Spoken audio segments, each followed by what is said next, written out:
Olá, meus amigos! Vamos então dar continuidade à nossa disciplina de Direito Civil 3 e continuando aqui a falar sobre o inadimplemento das obrigações. Na aula passada, nós falamos aqui sobre o inadimplemento absoluto, o inadimplemento relativo e o caso fortuito e a força maior.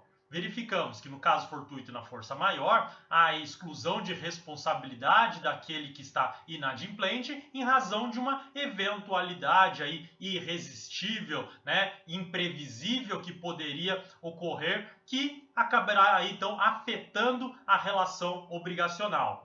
Mas vimos também que é possível que as partes, de maneira convencional, se responsabilizem pelos danos aí que advenham de casos fortuitos ou de força maior. Depois, vimos também o inadimplemento absoluto, naquela total impossibilidade do devedor de cumprir a obrigação ou agora o desinteresse na satisfação da obrigação pelo credor, e que há então a conversão da obrigação em prestação equivalente, monetária, ou até mesmo a resolução do contrato ou do negócio jurídico.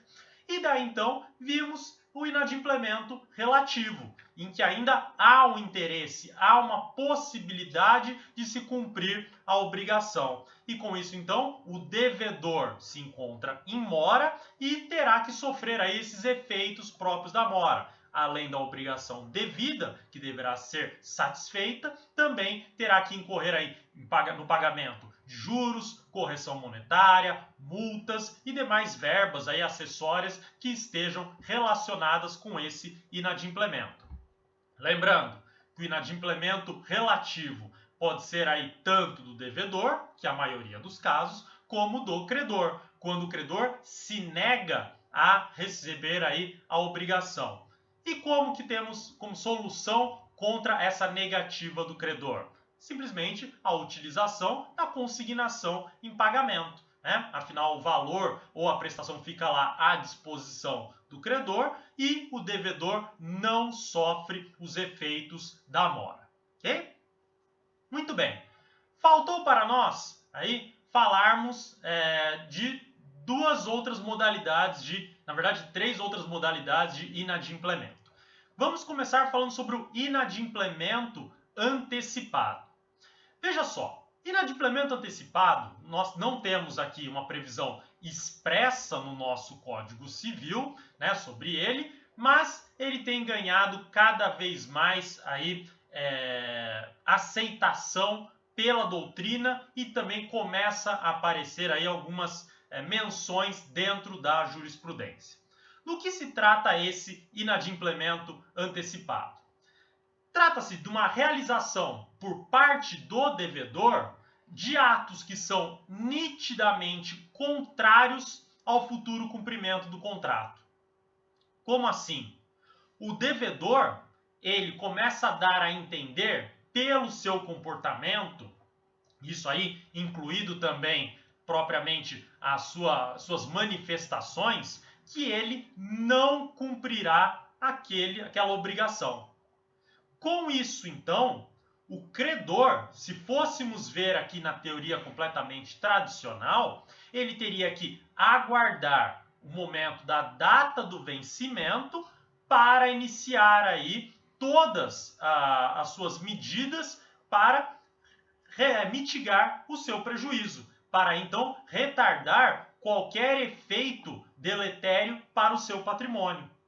Mas veja, isso daí parece até ilógico que uma pessoa só vá tomar medidas protetivas do seu patrimônio somente quando chegar a data do vencimento e não for cumprida a obrigação. Se há conhecimento prévio que haverá descumprimento, por que não permitir para o credor, já desde logo, tomar medidas preventivas de proteção ao seu patrimônio? E é isso então que vem defender o inadimplemento antecipado. Veja, antecipado, porque permite que antes mesmo do vencimento da dívida, o credor tome medidas necessárias para a sua proteção. E aí, então, nós temos como fundamento para o inadimplemento antecipado, aqui na forma como foi incorporado no direito brasileiro, o princípio da boa-fé objetiva. Afinal, o princípio da boa-fé objetiva tem como função criadora de deveres jurídicos anexos e dentre eles está o dever de cooperação. Se não há cooperação entre as partes da relação obrigacional, se o devedor não cooperará com o credor cumprindo a sua obrigação, nada mais justo que esse credor já tome medidas necessárias para a proteção do seu patrimônio, né? Então veja que no Brasil essa ideia foi incorporada como um desdobramento do princípio da boa-fé objetiva.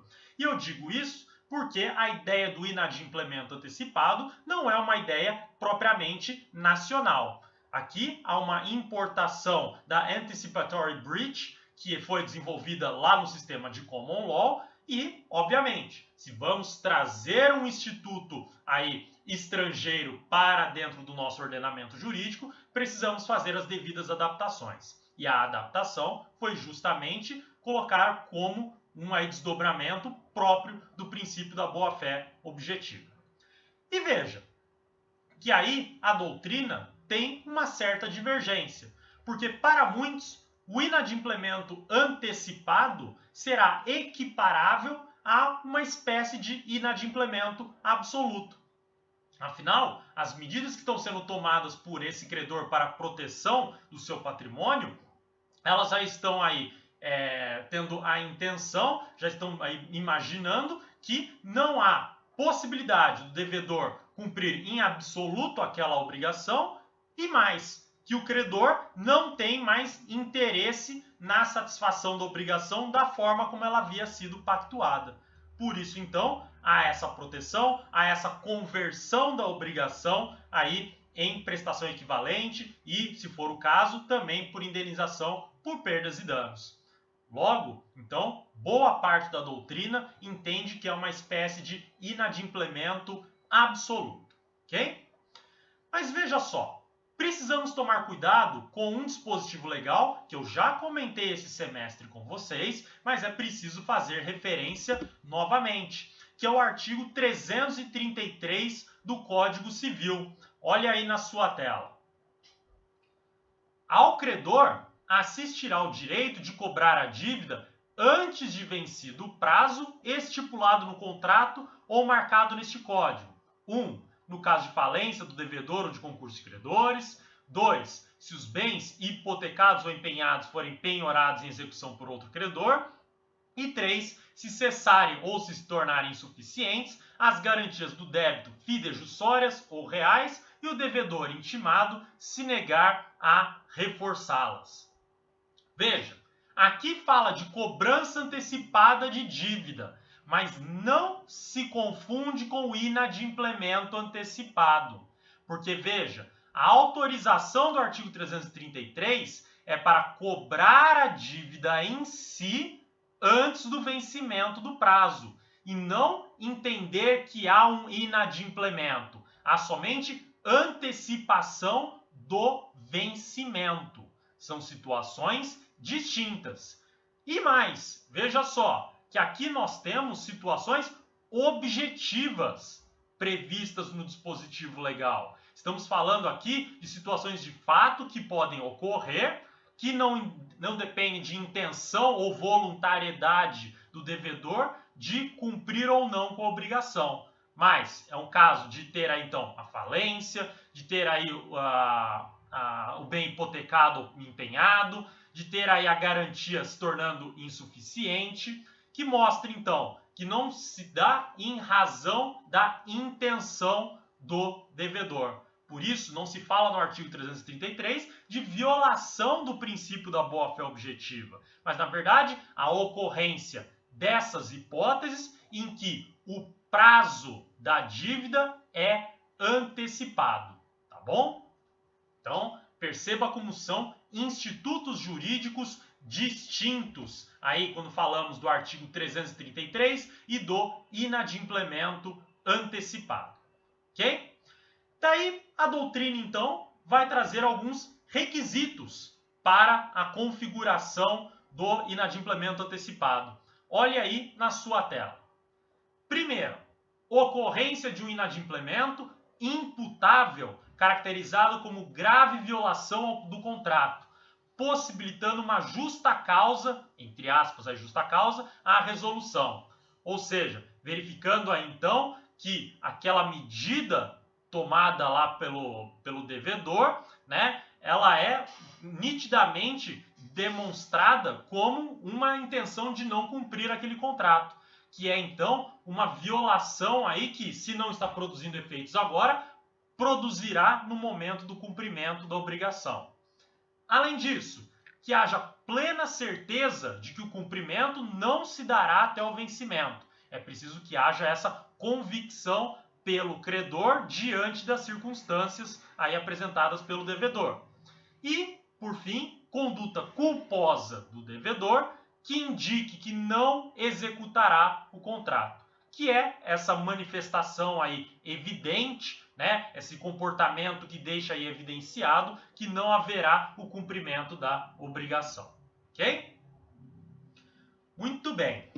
Tratado disso, então, podemos ir para a próxima espécie aqui de inadimplemento, que na verdade a gente fala que está dentro do estudo do inadimplemento, porque relaciona-se com ele diretamente, mas é muito mais uma forma de adimplemento da obrigação, que é chamado adimplemento substancial, ou o nome original da importação do Instituto, Substantial Performance. O que se trata esse adimplemento substancial? Trata-se da impossibilidade da extinção do vínculo aí obrigacional pelo credor se a inadimplência ou inadimplemento aí do devedor seja mínimo. Ou seja, se o devedor tenha cumprido essencialmente a obrigação assumida. E eu vou dar aqui um exemplo que ocorreu na jurisprudência que deixa claríssimo essa ideia do adimplemento substancial. Aconteceu o seguinte, obviamente não exatamente com esses detalhes, né, nesse julgado aí do Superior Tribunal de Justiça, mas o fato foi mais ou menos se desdobrou dessa seguinte forma. Determinada pessoa celebrou um contrato de seguro de veículo automotor e fez aí prestações em 12 vezes. Essa pessoa pagou 10 das 12 prestações, até que ocorreu um sinistro, ou seja, ela colidiu o seu veículo.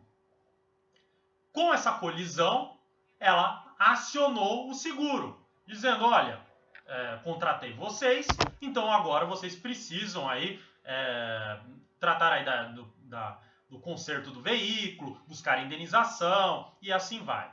Só que a seguradora se negou a prestar o serviço. E por que se negou? Porque disse que haviam 10 prestações que deveriam ser pagas, 12 prestações, melhor dizendo, mas somente 10 foram adimplidas. Como havia um inadimplemento de 2 prestações, o serviço não seria realizado. Muito bem. Essa pessoa propôs a ação e foi vitoriosa para obrigar a seguradora a cumprir com o seu serviço. Por quê? Porque o inadimplemento, diante do total das prestações, foi mínimo. Ou seja, o devedor cumpriu essencialmente a sua obrigação. Diante, então, dessa circunstância, é de má fé e é um comportamento aí abusivo do direito da seguradora, né, aí do credor, aí no caso, de não cumprir com a parte sua cabível na relação obrigacional e que ela deve cumprir mesmo que haja esse inadimplemento mínimo. Cumpra-se com sua obrigação, porque foi cumprido substancialmente pela outra parte a obrigação dela. Agora, isso não impede que o negócio se mantenha para que esse credor cobre os valores restantes inadimplidos. Então veja só, mesmo havendo esse inadimplemento mínimo, ainda assim a parte contrária deve cumprir com a sua obrigação, sem prejuízo de poder cobrar aquilo que é devido ainda a ela, tá? Daí então a doutrina e o recurso especial número 76.362 traçaram 3 requisitos, portanto, para o adimplemento substancial. Primeiro, que tem então existência de expectativas legítimas geradas pelo comportamento das partes, ou seja, no caso aí da seguradora, que havia então a expectativa legítima que o carro tinha a proteção da seguradora. Segundo, que o pagamento faltante há de ser ínfimo em se considerando o total do negócio. E 3, possibilidade de conservação da eficácia do negócio sem prejuízo do direito do credor de pleitear a quantia devida pelos meios ordinários. Então veja, cumpre-se o negócio, mas ainda assim o credor pode cobrar aquilo restante devido, tá bom? Esse direito dele não fica prejudicado, ok? Muito bem, tratado isso, vamos para a terceira e última espécie que eu quero tratar aqui de inadimplemento. Afinal, as demais espécies se relacionam muito mais com uma relação contratual dentro do direito contratual e isso trataremos no próximo semestre. E essa última espécie que eu quero falar com vocês é a ideia de violação positiva do contrato. Do que se trata essa violação positiva do contrato? Aqui é um descumprimento grave de um dever jurídico anexo da boa-fé objetiva. Como assim? Veja, na violação positiva do contrato, há o cumprimento da obrigação. Aquilo que estava previsto na obrigação como objeto foi cumprido pelas partes, mas não foi cumprido da melhor maneira possível. Foi cumprido não que a prestação tinha defeito em si, o objeto principal tinha defeito, mas tudo aquilo, a circunstância, o contexto que rodeava esse cumprimento da obrigação, houve um descumprimento grave a ponto de atrair a possibilidade de indenização. Vamos dar um exemplo sobre isso? Vamos imaginar que eu devo produzir para você uma determinada mercadoria, um determinado produto, mas que contém um segredo industrial. E, para tanto, nós assinamos um termo de confidencialidade, para que eu produza, mas não revele para ninguém aí essa informação sigilosa. Muito bem, mas só tem isso, que eu não posso revelar essa informação. Eis que, no momento que eu produzo e te entrego esse produto, eu faço uma determinada publicidade, né, uma propaganda, eu divulgo para as pessoas que eu produzi e acabo revelando esse seu segredo industrial. Veja, eu cumpri a obrigação sua? Cumpri. Eu produzi o produto que estava lá determinado por nós no nosso contrato, mas eu desrespeitei o dever de sigilo imposto não só pelo termo que foi assinado de confidencialidade, mas pelo próprio dever jurídico anexo à boa-fé de confidencialidade, de sigilo. Esse desrespeito, esse descumprimento grave, ele é indenizável. E ele, portanto, admite que haja uma reparação ou até mesmo uma compensação pelo prejuízo causado à parte contrária. Então essa é a ideia da violação positiva do contrato. Porque a violação negativa diz respeito ao objeto da prestação principal, né? O objeto em si da obrigação. Então, se eu estou com um inadimplemento absoluto, relativo, né? Nessas espécies que eu tratei antes, eu estou falando aqui de uma violação negativa do contrato. Agora, quando eu desrespeito um dever jurídico anexo da boa-fé objetiva, eu estou falando de uma violação positiva do contrato, passível de reparação, tá bom? Muito bem, gente. Com isso, então, terminamos de falar aqui sobre as espécies de inadimplemento que tínhamos para tratar, por enquanto, pelo menos. E agora partimos para falar sobre perdas e danos.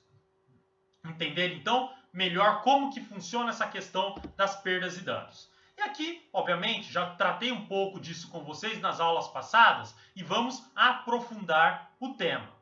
Vamos começar vendo isso a partir do artigo 402 do Código Civil. Olha só. Salvo as exceções expressamente previstas em lei, as perdas e danos devidas ao credor abrangem, além do que ele efetivamente perdeu, o que razoavelmente deixou de lucrar. Então, olha só, quando eu estou falando de perdas e danos, eu estou falando de danos emergentes e lucros cessantes. O que significa danos emergentes e lucros cessantes? Danos emergentes, o prejuízo que eu sofri, né? O déficit que eu tive dentro do meu patrimônio. Então eu faço o cálculo, quanto que eu fui prejudicado naquilo que eu já possuía, quanto que houve de violação por parte do devedor pelo descumprimento da sua obrigação, e com isso, então, eu faço o cálculo e apresento meus danos emergentes. Agora, o que é lucro cessante? É tudo que eu deixei razoavelmente de ganhar em razão do evento danoso ou do inadimplemento. Ou seja, aquilo que eu deixei de lucrar razoavelmente. O que eu poderia ter ganho nesse período e não ganhei. Vamos dar um exemplo para envolver as duas situações, as duas hipóteses de perdas e danos.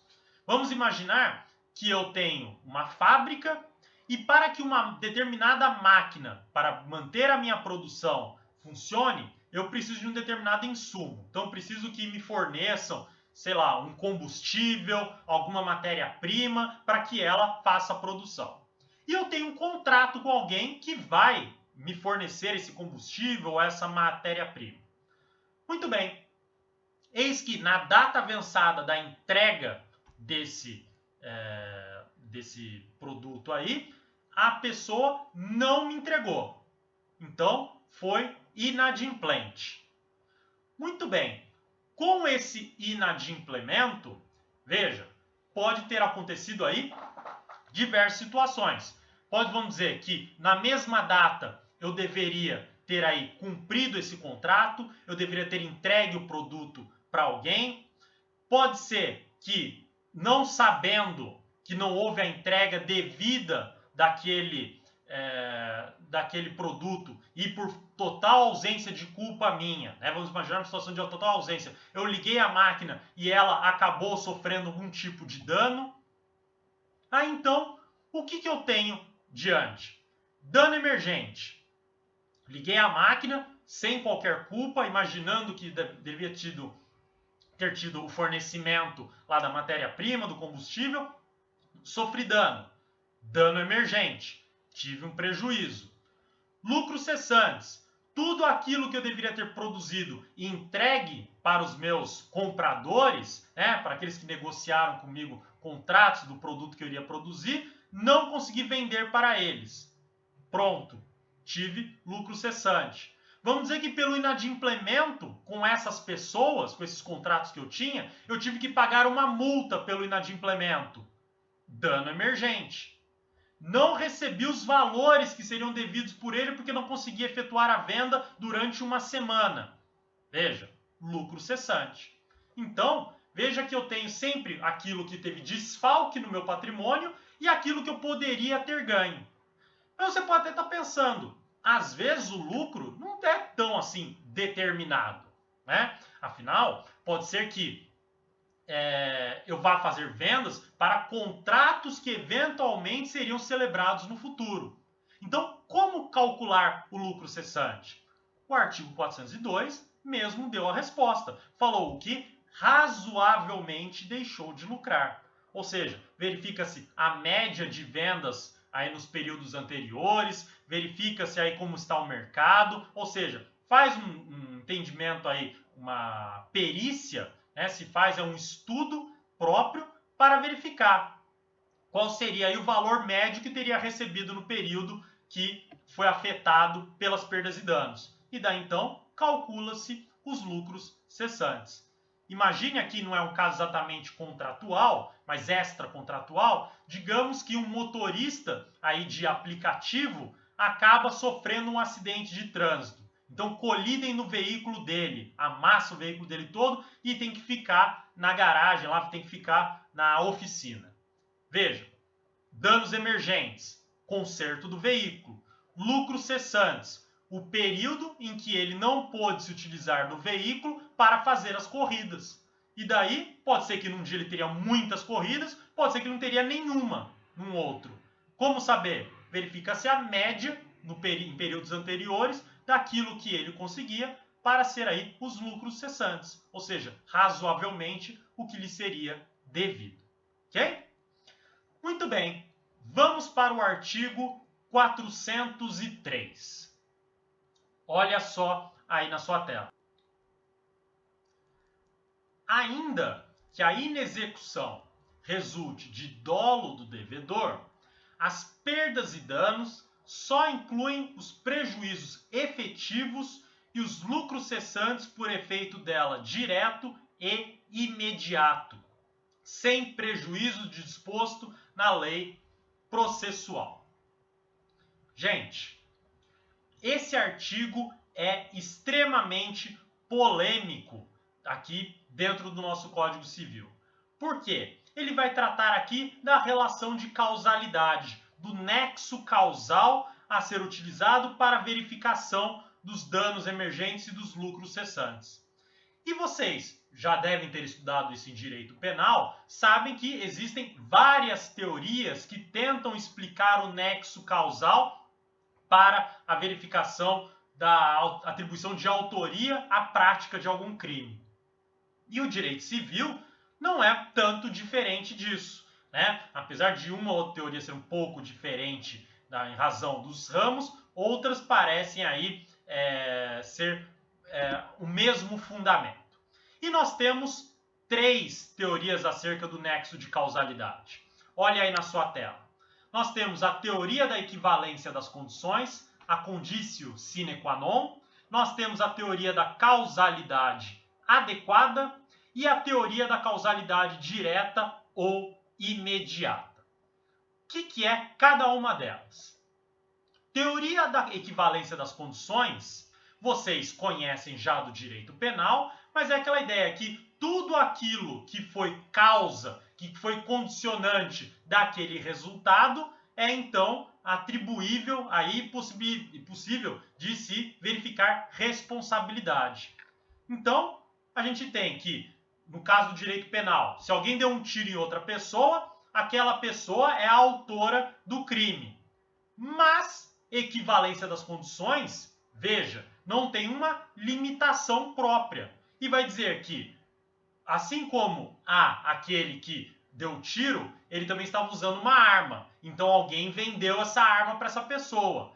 Essa pessoa que vendeu a arma, ela não vai ser simplesmente a responsável. Por quê? Porque ela só está vendendo a arma porque teve um fabricante. Então o fabricante seria o responsável. Mas veja, o fabricante da arma só foi responsável porque ele recebeu a matéria-prima para fazer a arma, metal, por exemplo. Então quem forneceu o metal é o responsável. E daí a gente vai indo até o limite, quando verificamos que Deus, Adão e Eva, né, são os responsáveis por tudo que acontece. Afinal, tudo foi consequência dessa causa, né, a existência da humanidade. Veja, não dá para se trabalhar assim.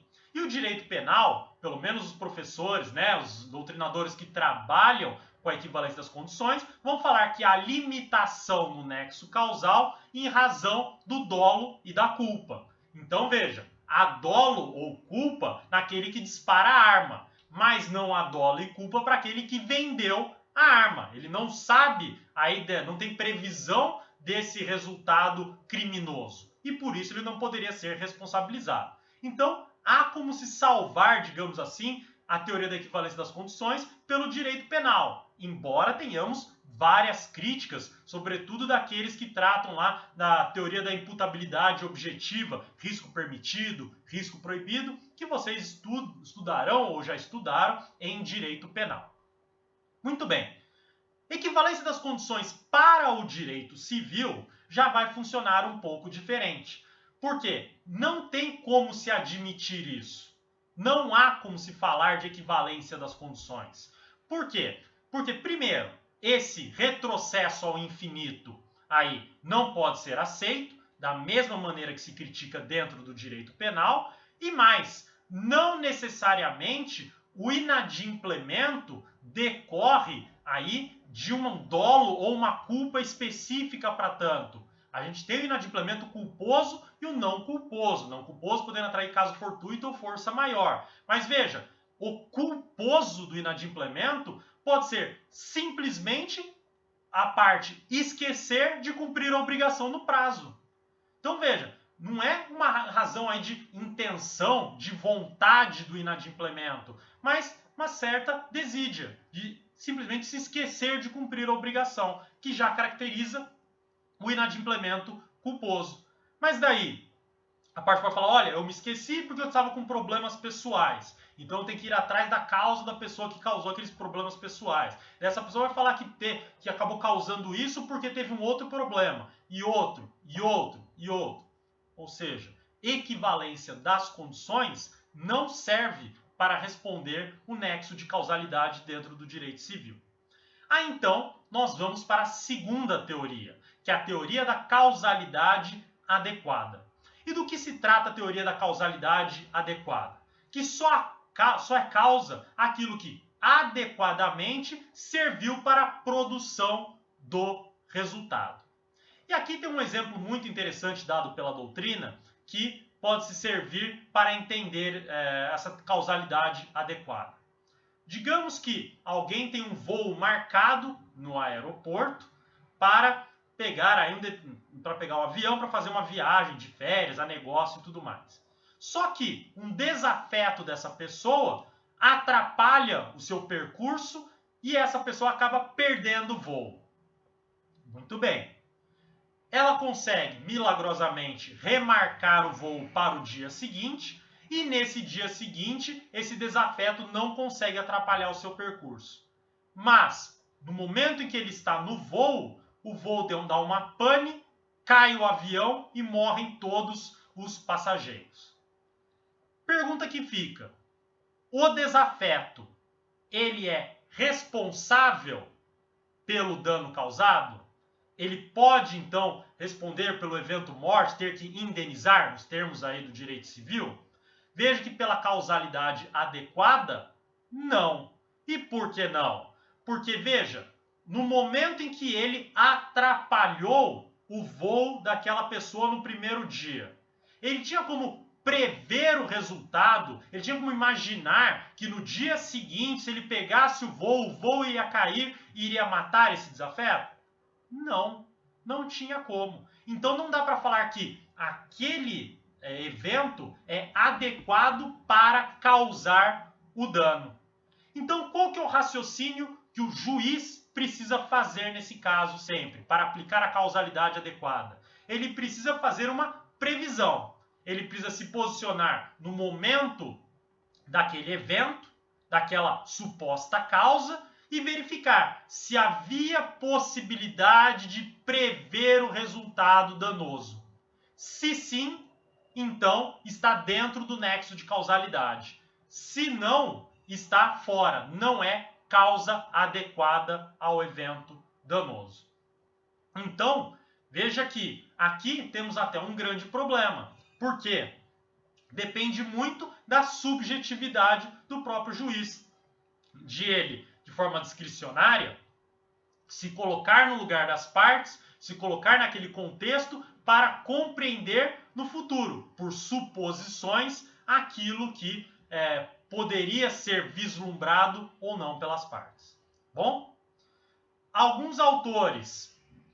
alguns não, até vários autores admitem essa teoria como a teoria adotada pelo Código, tá? Sobretudo na responsabilidade civil extracontratual, que vocês estudarão lá em Direito Civil 8, tá? Mas temos uma terceira teoria, que é a teoria da causalidade direta ou imediata. E o que fala a teoria da causalidade direta ou imediata? Vai defender que só haverá aí responsabilidade pelo dano se a causa for necessária para a causa do dano. E aqui o desenvolvimento dessa teoria se dá aí historicamente muito atrás, mas a referência mais próxima que nós temos é de Pothier dentro no direito francês, a sua obra de tratado aí de direito privado, né? E aqui no Brasil de Agostinho Alvim, que vai trabalhar então com o exemplo desenvolvido pelo Pothier na sua obra, que é a ideia da vaca pestilenta. O que é a ideia da vaca pestilenta? O vendedor vende uma vaca para o comprador, fazendeiro, e essa vaca tem uma doença altamente contagiosa. Essa vaca acaba contagiando, espalhando aí a doença para o resto do rebanho e todo o rebanho morre. Com a morte do rebanho, o comprador, aí fazendeiro, não consegue mais se aproveitar da produção de leite ou da venda da carne dos bovinos. Com isso, ele não consegue ter dinheiro e, por causa disso, ele acaba ficando inadimplente com os seus credores. Muito bem. O que vendeu a vaca pestilenta? Até qual é a extensão da responsabilidade dele? Veja, pela teoria da causalidade direta ou imediata, a responsabilidade se estende até a morte dos bovinos. Veja, a razão de não ter conseguido produzir e ficar inadimplente com os demais credores, isso daí não é necessário, não é causa necessária a venda da vaca pestilenta. Por quê? O fazendeiro poderia buscar alternativas para a sua produção, para angariar riquezas, para pagar os seus credores. Logo, isso daí foge do nexo de causalidade, tá? Então veja que quando fala de causa direta ou imediata, traduza como causa necessária para a ocorrência do dano. E veja, direta ou imediata, né, direta e imediata, não entenda imediata no sentido temporal, porque pode ser aí uma causa remota, que se prolongue no tempo, demore para surtir efeito, não tem problema nenhum. O que interessa, que aí fala-se de imediatez e daí de ser direto, é a relação necessária entre a causa e o resultado danoso, tá bom? Então, é esse o sentido da teoria da causalidade direta ou imediata. E que, veja, sempre vai fazer uma análise para trás, verificando, então, o que foi necessário para o resultado produzido, e não uma projeção como é feita na causalidade adequada, tá? E aí, então, nós vamos para a redação, novamente, do artigo 403, que, olha só, ela vai falar aqui, ainda que a inexecução resulte de dolo devedor, as perdas e danos só incluem os prejuízos efetivos e os lucros cessantes por efeitos dela direto e imediato, sem prejuízo do disposto na lei processual. Então, por isso mesmo, para boa parte da doutrina também, digamos assim, para outra metade da doutrina, a teoria adotada pelo Código Civil é a teoria da causalidade direta ou imediata, né? E veja, a meu ver, é um posicionamento correto, opinião pessoal minha, por clara, expressa e literal previsão legal, que fala de efeito direto e imediato. Tá bom? Muito bem. Artigo 404. Olha só. As perdas e danos nas obrigações de pagamento em dinheiro serão pagas com atualização monetária segundo os índices oficiais regularmente estabelecidos, abrangendo juros, custas e honorários de advogado, sem prejuízo da pena convencional. Gente, nada de complicado aqui, né? Que mesmo se falando aqui de danos emergentes e lucros cessantes, vai aí incluir juros se estiverem aí estipulados, tanto legalmente ou por acordo entre as partes, as custas que foram gastas, honorários de advogado, multas se forem assim estabelecidas e a devida atualização atualização monetária, né? Então aqui nada de diferente daquilo que nós já esperamos, obviamente, em uma obrigação que é paga em dinheiro, que deve aí atrelar tudo isso que vem junto como acessório. E o parágrafo único. Provado que os juros da mora não cobrem o prejuízo e não havendo pena convencional, pode o juiz conceder ao credor indenização suplementar.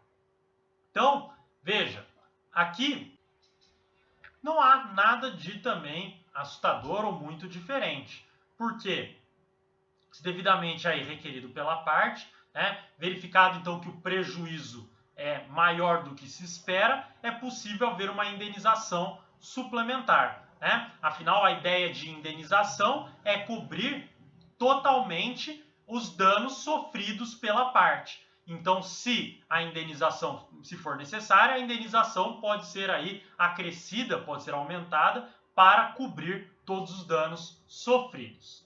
Bom? E o artigo 405, que fala que contam-se os juros de mora desde a citação inicial. Cuidado com esse dispositivo. Por quê? Precisamos aqui diferenciar a mora ex persona da mora ex re para entender a consequência desse artigo 405. Porque, veja, os juros de mora serem contados desde a citação inicial somente se aplica para a mora ex persona. E por que somente a ex persona? Porque a citação inicial no processo aí de cobrança, né, ele será a interpelação judicial do devedor, ou seja, informando a ele, constituindo ele em mora. Então veja, se constituiu ele em mora a partir daquele momento, é a partir desta data que começará a correr aí os efeitos próprios da mora. Por isso que o 405, quando fala desde a citação inicial, se refere à mora ex persona. Agora, a mora ex re, que trata então daquele termo convencionado entre as partes, veja, a partir de quando começam a produzir os efeitos da mora? A partir da data do vencimento, o inadimplemento a partir da data do vencimento, que daí sim teremos então os juros de mora. Veja que então a contagem é diferente, porque veja, aqui eu tive o inadimplemento, o vencimento da dívida, não paga, e agora eu posso entrar com uma ação posterior e cobrar todos os valores devidos mais juros de mora desde a data que não foi cumprida a obrigação. Agora, se não houve estipulação de uma data específica, no momento que eu entro a ação cobrando, então essa data da citação inicial, que o réu toma conhecimento de que está sendo processado, é como se fosse a data da interpelação. E daí então os juros de mora começam a correr a partir desta data.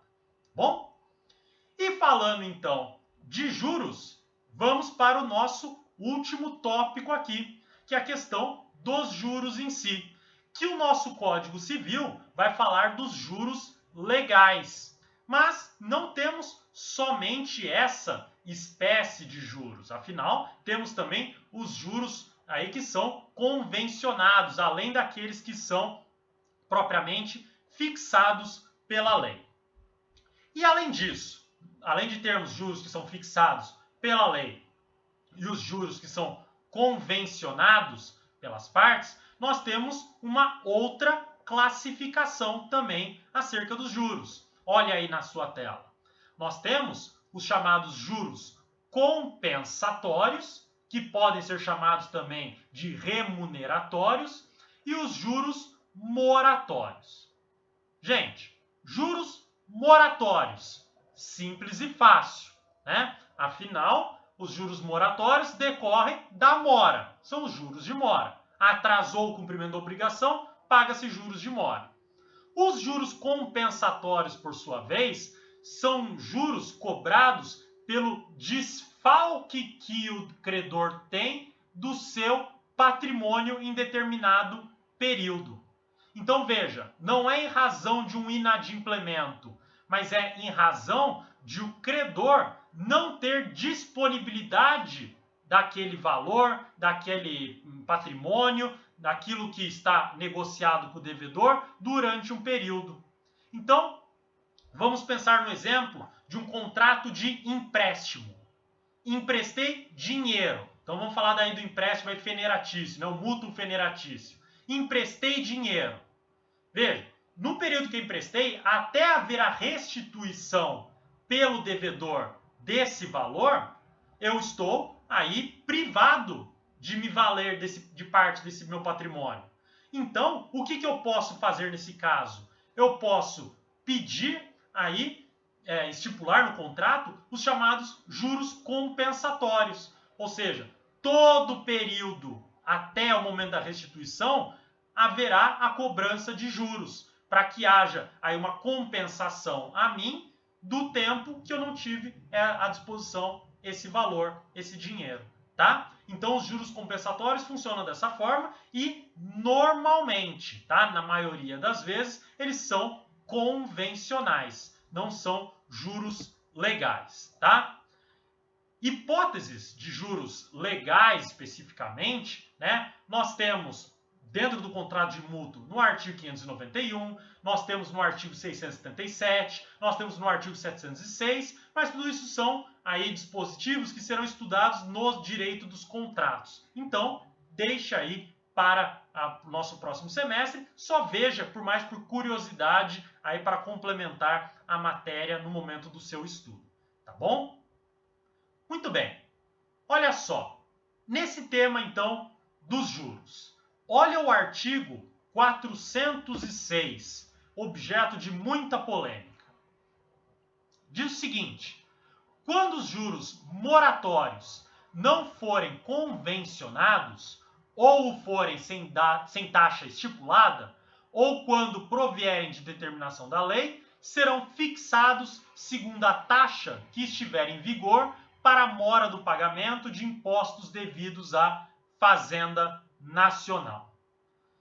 Esse artigo diz muito e acaba não dizendo nada. Afinal, não estipula quais são os juros moratórios aí, qual que é a taxa de juros efetiva. E remete a ideia a outras legislações aí, a outras leis. Veja, qual que é então a taxa de juros praticada?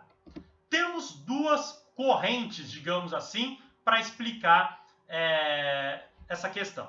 A primeira, que se aplica à taxa de juros, que está disposta no artigo 161, parágrafo 1º do Código Tributário Nacional. O que vai falar esse artigo 161, parágrafo 1º do Código Tributário Nacional? Que a taxa de juros é de 1% ao mês, tá? Então se calcula de 1% ao mês. Agora, existe uma segunda corrente que vai dizer que a taxa de juros é calculada pela Selic, né? Então, você já deve ter ouvido falar aí da Selic, né? Que ela, então, seria a forma de aplicação. Ambas são muito polêmicas, ambas as correntes.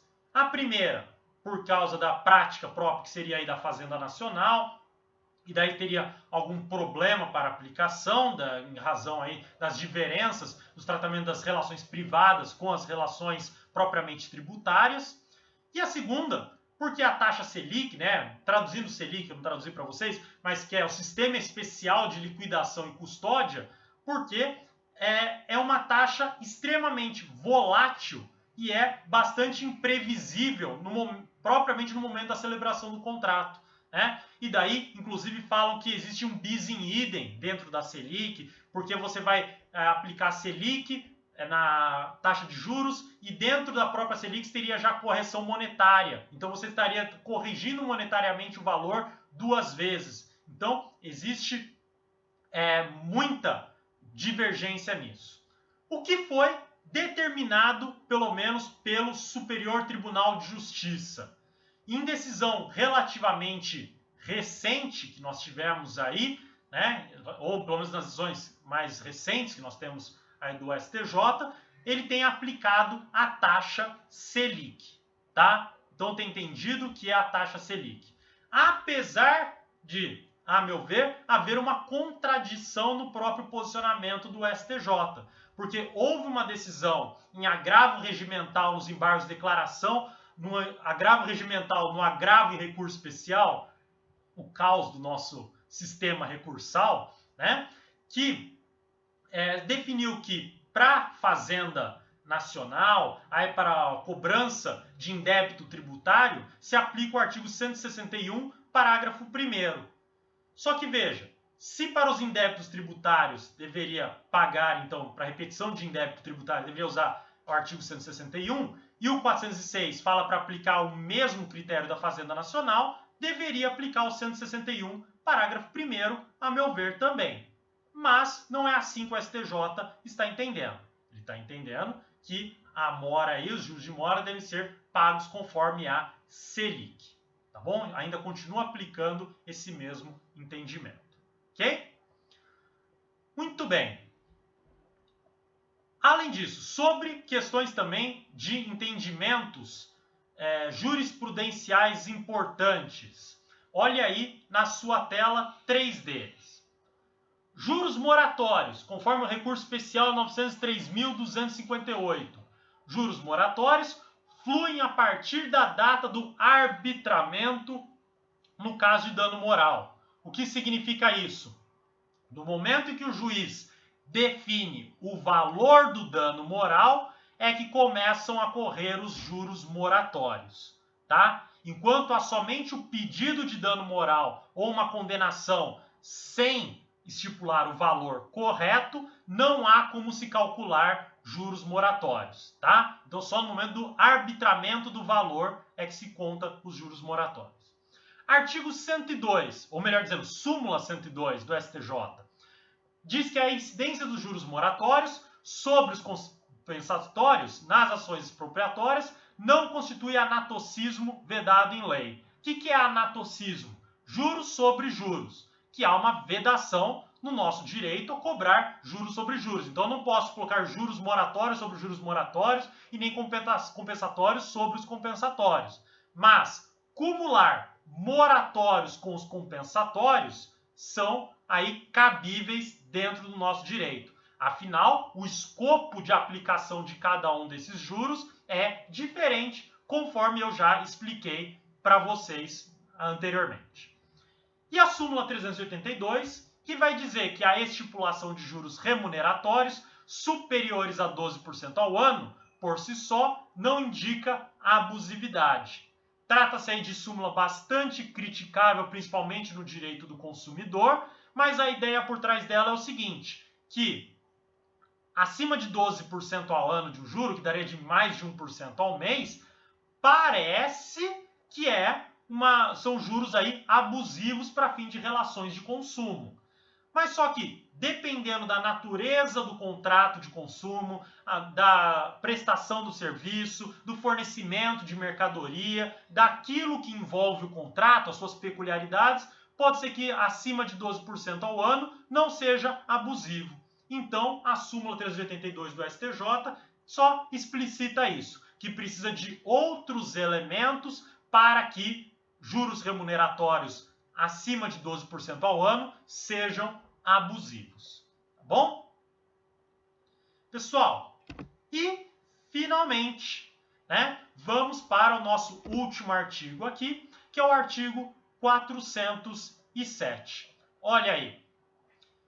Ainda que se não alegue prejuízo, é obrigado o devedor aos juros da mora que se contarão assim as dívidas em dinheiro, como as prestações de outra natureza, uma vez que lhe esteja fixado o valor pecuniário por sentença judicial, arbitramento ou acordo entre as partes. Veja que se relaciona com aquilo que eu acabei de falar, sobretudo acerca do dano moral, né? Veja, primeiro, juros de mora. Não importa se teve culpa, se não teve, se aí teve prejuízo ou não. Passou do prazo avançado, passou aí da data de vencimento, aí incorre em juros de mora, porque é o tempo que determina a mora, pura e simplesmente.